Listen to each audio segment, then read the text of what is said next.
दोस्तों, प्रयागराज में महाकुंभ की गर्मागर्मी चल रही थी। हर नाके पर, हर चौराहे पर पुलिस तैनात कर दिए गए थे।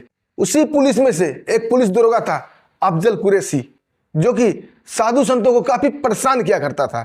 जब परेशान होकर साधु एक थाने में उसकी रिपोर्ट करने जाता है तो कोई भी पुलिस वाला, कोई भी दरोगा उसका रिपोर्ट नहीं लिखता है।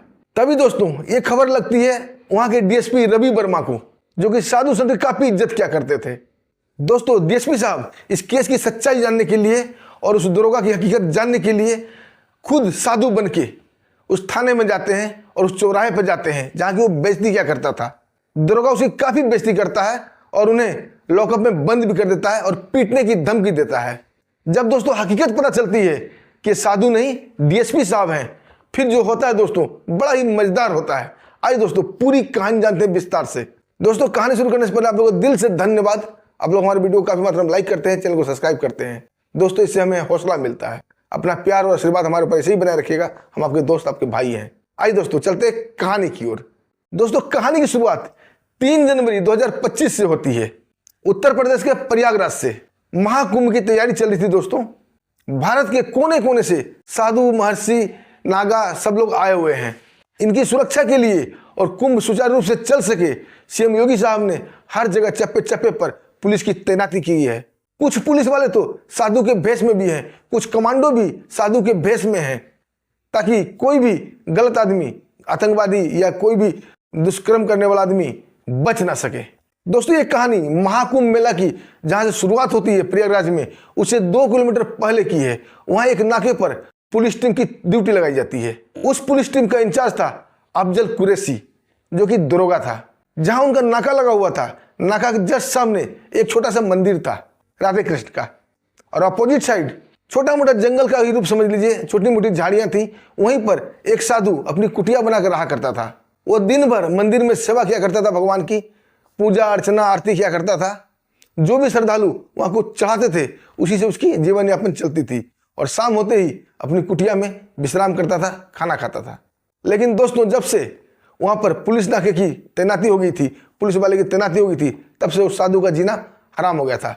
जब भी साधु वहां से निकलकर उस नाके को क्रॉस करता तो दरोगा अफजल कुरैशी उसे भला बुरा कहने लगता था, उसकी काफी बेइज्जती करता था, उसके काफी अपशब्द निकलते थे। पहले तो 1-2 दिन वो साधु इन सबको अनसुना करके मंदिर में जाता है, लेकिन जब वापस आता है फिर वही कहानी, उसे काफी बेइज्जत किया जाता है, अनाप शनाप बोला जाता है, उसे गालियां दी जाती है। जब साधु बोलता है कि बेटा मैं बुजुर्ग आदमी हूँ, भगवान ने तुम्हें सब कुछ दिया है, तुम एक ऑफिसर हो, तुम्हें ये सब चीज़ शोभा नहीं देती है, तुम मुझे क्यों परेशान कर रहे हो, मैंने तुम्हारा क्या बिगाड़ा है। तो दरोगा अफजल कुरैशी बोलता है, अगर तुम चाहते हो कि तुम यहाँ परेशान ना हो, तुम मेरे सामने दिखना मत, मुझे साधु संतों से काफ़ी एलर्जी होती है। साधु बोलता है, बेटा हम लोग तो किसी का कुछ बिगाड़ते नहीं है, हम लोग तो सिर्फ भगवान की पूजा अर्चना करते हैं, तुम्हें इतनी नफरत, इतनी एलर्जी क्यों है। वो कुछ नहीं बोलता है। अब बोलता है, ज़्यादा ज्ञान मत पेलो, मुझे प्रवचन मत सुनाओ, ये तुम्हारा मंदिर नहीं है, अपनी प्रवचन कीर्तन जाके मंदिर में करना और यहाँ से भाग जाओ और दोबारा मेरे सामने ना पड़ना। साधु बेचारा कुछ नहीं बोलता है, अपनी कुटिया में चला जाता है। फिर सुबह सवेरे जैसे ही वो मंदिर की तरफ जा रहा था, फिर वही कहानी। दोस्तों, साधु काफ़ी इरिटेट हो जाता है, काफ़ी तंग, काफ़ी परेशान हो जाता है। वो कुछ समझ नहीं पाता है क्या करे क्या ना करे, और एक कड़ा फैसला लेता है और सीधा वहाँ के थाने में जाता है। थाने में दरोगा साहब को जाकर बोलता है, साहब मेरे साथ ऐसी ऐसी वारदात हो रही है, मुझे काफ़ी बेइज्जत किया जा रहा है, गंदे गंदे शब्द बोले जा रहे हैं, मैं क्या करूं, मुझे एक रिपोर्ट लिखानी है। दोस्तों, उस थाने में उस साधु की कोई सुनवाई नहीं होती है, क्योंकि दोस्तों अमूमन पुलिस वाले एक दूसरे की रिपोर्ट नहीं लिखते हैं, क्योंकि हर पुलिस वाले को एक दूसरे से काम पड़ता है और एक दूसरे का सहयोग भी करते हैं, क्योंकि पुलिस का सब लोग खराब नहीं होते। 1-2 वजह से पूरी पुलिस की बेइज्जती होती है, पूरी वर्दी की बेइज्जती होती है। दोस्तों, मैं भी फौजी हूँ, मैं भी वर्दी वाला हूँ, मुझे पता है सिर्फ 1-2 ही गंदे लोग होते हैं जिससे महकमा पूरा बदनाम होता है। अब दरोगा उनकी रिपोर्ट नहीं लिखता है, उन्हें वहां से अपशब्द कह के धक्के मार के बाहर निकाल दिया जाता है। दोस्तों, अब साधु परेशान हो जाता है कि मैं करूं तो करूं क्या। यहाँ दोस्तों पुलिस वाले को बहुत सारा काम दिया गया था, बहुत सारा टास्क दिया गया था, किसी के पास कोई फालतू टाइम नहीं था, क्योंकि महाकुंभ बहुत वर्षों के बाद लग रहा है। और कहते हैं ज्योतिष गणना के मुताबिक 144 वर्षों के बाद ऐसा संयोग हुआ है कि पूर्ण महाकुंभ लग रहा है। इसलिए दोस्तों वहाँ करोड़ों साधु संत आने थे, सबकी व्यवस्था सुचारू रूप से रहे, इसलिए पुलिस वाले को बहुत टास्क दिया जाता है। शायद हो सकता है इस वजह से भी उनकी रिपोर्ट नहीं लिखी जाती है। दोस्तों, एक तो पहले ही साधु दुखी था, ऊपर से दरोगा जी ने भी उसे भगा दिया। ये काफ़ी दुखी हो जाता है। अब वो दूसरे थाने में चला जाता है इस रिपोर्ट को लिखाने के लिए। दूसरे थाना के दरोगा सुनते हैं, उन्हें समझाते हैं, साधु महाराज आप साधु हो, आपको ये सब चीज़ अच्छी नहीं लगती, आप उन्हें माफ़ कर दो। साधु को भी समझ में आता है कि बात सही है, हमें माफ़ कर देना चाहिए। बुरे लोग तो बुरा काम करते ही है, हम तो साधु हैं, अच्छे लोग हैं, मैं किसी से बदला क्यों लूँ। यह कहकर दोस्तों उसे मन ही मन माफ़ कर देते हैं और वापस आने लगते हैं। तभी दोस्तों प्रयागराज के डीएसपी साहब, जिनका नाम था रवि वर्मा, उस थाने में इंटर करते हैं किसी काम के कारण। जैसे ही वो साधु महाराज को वापस आते देखते हैं, वो अपनी गाड़ी से उतरते हैं और साधु महाराज को पैर छू के प्रणाम करते हैं, उनका हाल चाल पूछते हैं। क्योंकि दोस्तों डीएसपी रवि वर्मा काफ़ी धार्मिक आदमी थे और पक्का सनातनी थे और साधु संतों का काफ़ी सम्मान किया करते थे। उनका दिन की शुरुआत मंदिर में ही होता था और लास्ट भी पूजा पाठ से ही होता था। बहुत धार्मिक व्यक्ति थे। जैसे ही वो साधु का चरण स्पर्श करते हैं और पूछते हैं बाबा कैसे आए थे थाना में, साधु महात्मा तो थाना में नहीं आते हैं। दोस्तों ये प्यार भरे बोल सुनकर साधु महाराज आपे में नहीं रह पाते हैं और वो फूट फूट कर रोने लगते हैं। क्योंकि अब तक सबने उन्हें दुत्कारा था, धिक्कारा था, गालियां दी थी, लेकिन पहला साहब थे रवि वर्मा साहब जो इतने प्यार से पेश आए थे। और साधु ये प्यार से गदगद हो जाता है और रोने लगता है। डीएसपी साहब को कुछ भी समझ में नहीं आता है। उसे पकड़कर अपने साथ अपने केबिन में ले जाते हैं, वहाँ उनके लिए पानी मंगाते हैं, फिर चाय लाने को बोलते हैं। पूछते हैं बाबा आप निसंकोच होकर पूरी बात बताओ। अब साधु उन्हें पूरी बात बतला देता है। यह सुनकर रवि वर्मा साहब काफ़ी व्यथित होते हैं कि भारत देश जहाँ साधुओं का, मौलानाओं का, पादरी का सम्मान किया जाता है, उनके चरण स्पर्श किया जाता है, उनसे आशीर्वाद दिया जाता है, दुआ लिया जाता है, उसी भारत देश में ऐसे लोग भी हैं जो साधु का अपमान करते हैं, उन्हें तो बिल्कुल यकीन ही नहीं आता है। लेकिन दोस्तों ये बात को ऐसे भी हवा में नहीं उड़ा सकते थे, क्योंकि जैसे ही लोगों को पता चलता कि साधु का अपमान हो रहा है तो काफ़ी गलत मैसेज जाता और महाकुंभ शुरू होने वाला था। साधु संतों का अपमान बिल्कुल ही मुख्यमंत्री हमारे योगी आदित्यनाथ बर्दाश्त नहीं करते। इसलिए इस बात का और निरीक्षण करने का फैसला लेते हैं, क्योंकि उनके दिल में ये भी बात आ रही थी कि ये बाबा बहुत उम्र हो गई है, कहीं चिड़चिड़ापन के कारण ऐसा बोल रहे होंगे या किसी के ऊपर गलत आरोप लगा रहे होंगे। इस सच्चाई जांचने के लिए वो खुद साधु बनने का फैसला करते हैं, क्योंकि सीएम योगी आदित्यनाथ ने भी कहा था कि साधु के ही बेस में बहुत सारे शूटर, बहुत सारे कमांडो रहेंगे। ये बात उन्हें ख्याल आ जाती है और साधु बनकर इस सच्चाई का पता लगाने का फैसला करते हैं और साधु बाबा के साथ खुद जाते हैं और दूर से ही उस पोस्ट का निरीक्षण करते हैं। तो पता चलता है वहाँ पर अफजल कुरैशी दरोगा का ड्यूटी है और साधु बाबा का मंदिर भी देख लेते हैं और उनका कुटिया भी देख लेते हैं। बोलते ठीक है बाबा आप आज जाओ, कल मैं आपसे मंदिर में मिलूंगा। और दोस्तों दूसरे दिन डीएसपी साहब खुद साधु के भेष बनाकर मंदिर पहुंच जाते हैं। जैसे ही वो साधु महाराज आता है, डीएसपी साहब उनका पैर छू के प्रणाम करते हैं और बैठ कर दोनों बातें करते हैं और फिर उसी रास्ता से उनके कुटिया की तरफ जाने लगते हैं। जैसे ही वो दरोगा अफजल इन दोनों को देखता है, जोर जोर से हंसने लगता है। बोलता है वाह आज तो एक जोड़ीदार को भी लेके आया है, जोड़ी तो तेरी बड़ा अच्छी ही है। और कहकर बड़ा अपशब्द बोलने लगता है, उल्टा पुल्टा बोलने लगता है। अब डीएसपी साहब उसे बोलते हैं कि बेटा तुम ऐसी बातें क्यों कर रहे हो। तो दरोगा बोलता है क्या मैं तुम्हारी आरती उतारूं? बोला भाग जाओ, मेरे सामने नजर नहीं आना, मुझे बहुत चिढ़ होती है। डीएसपी साहब उन्हें समझाने की कोशिश करते हैं कि हमें साधु संत के साथ, मौलानाओं के साथ, पादरी के साथ अच्छा बर्ताव करना चाहिए, क्योंकि ये लोग सूफी संत होते हैं, इनको इस दुनिया से, मोह माया से कोई मतलब नहीं होता है, ये सिर्फ भगवान की ध्यान पूजा अर्चना करते हैं, इनसे क्या बैर। लेकिन वो दरोगा नहीं मानता है। अब बोलता है ज़्यादा ज्ञान मत पेलो, अपना प्रवचन जाके मंदिर में करना, मुझे प्रवचन सुनने की आदत नहीं है, और भाग जाओ। दोस्तों डीएसपी साहब को साधु की बताई गई बात सत्य साबित हो जाती है।